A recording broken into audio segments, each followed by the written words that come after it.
Let's take a look at communication in organizations. There are a number of ways to think about organization communication relationship, but two are particularly influential. Let's look at the communication in organizations perspective. This perspective views organizations as relatively stable, physical structures within which communication occurs. In this sense, organizations are containers for communication processes.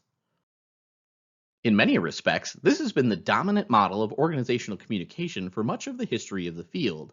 Its approach is largely technical, focusing on questions of efficiency and clarity. This perspective on organization communication relationship has its place, especially if one is primarily interested in questions of clarity and accuracy, but also has serious limitations.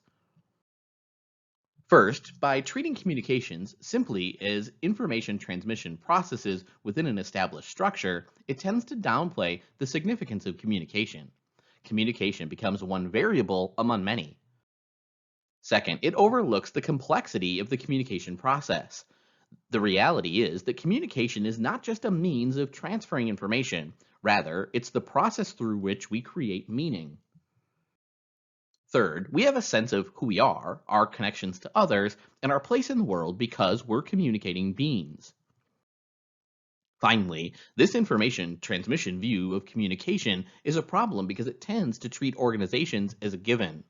The organization themselves tend to be taken for granted. They become relatively fixed, unproblematic structures that exist independently from communication.